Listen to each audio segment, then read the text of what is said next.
ছাত্র জনতার গণঅভ্যুত্থানে আপনারা জানেন যে সারা বাংলাদেশে অসংখ্য মানুষ শহীদ হয়েছে।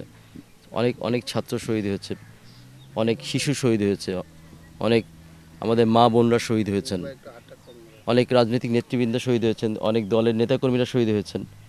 অনেকে আমাদের যে ছাত্ররা যারা মারা গেছেন, দিনমজুর যিনি মারা গেছেন, যিনি কাজ করতেন, সংসার চালাতেন, তিনি মারা গেছেন। সংসারে একমাত্র উপার্জনকারী একজন মানুষ মারা গেছেন, শহীদ হয়েছেন।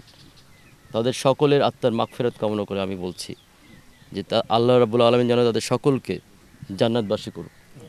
সে প্রথমেই সেই দোয়া করছি।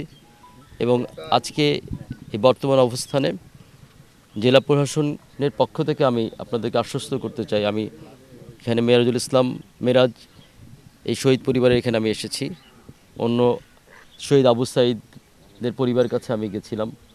অন্যান্য শহীদ পরিবার যারা আছেন তাদের সেখানে তাদের বাড়িতেও আমরা যাচ্ছি এবং তাদের সাথে কথা বলছি। শহীদ পরিবারের সদস্যদের সাথে কথা বলছি, যারা স্ত্রী, কন্যা, পুত্র, মা, বাবা, ভাই, বোন সবার সাথে আমরা কথা বলছি এবং তাদেরকে আমরা বলছি যে আপনার পরিবারের একজন সদস্য শহীদ হয়েছেন এই ছাত্র জনতার গণঅভ্যুত্থানে বাংলাদেশকে নতুন একটা স্বাধীনতা অর্জনের জন্য। এই রক্তবিন্দু, যে রক্ত তারা ঝরিয়েছেন, এই রক্তবিন্দু আমরা কখনোই বৃথা হতে দিব না। আমরা চাই যে জেলা প্রশাসন সবসময় তাদের পাশে থাকবে এবং তাদের যে কোনো সমস্যার সমাধানের জন্য আমরা সবসময় সচেষ্ট। এছাড়াও যে মামলাগুলো হয়েছে তাদেরকে ন্যায্য এবং ন্যায় বিচার পাওয়ার জন্য, ইনসাফের জন্য, সেই মামলাগুলো যেন ঠিকমতো পরিচালিত হয় সেজন্য আমরা বিজ্ঞ আদালতের কাছে জেলা প্রশাসনের পক্ষ থেকে আমরা কথা বলবো। এবং আমাদের যে জেলা আইন শৃঙ্খলা মিটিং আছে, এছাড়াও বিভিন্ন ফোরাম আছে, বিভিন্ন মিটিং সভাতে থাকে, এই বিষয়গুলো উঠে আসে। সেখানে আমরা যেন সেই মামলাগুলো দ্রুত নিষ্পত্তির ব্যবস্থা করা যায় সেই জন্য আমরা সচেষ্ট থাকবো এবং আমরা সেই ব্যাপারে বিজ্ঞ আদালতের সাথে আলোচনা করে কথা বলবো ইনশাল্লাহ। যারা আহত হয়েছেন, বর্তমানে আহত যারা হয়েছেন তাদের বিভিন্নভাবে তালিকা সংগ্রহ করা হচ্ছে।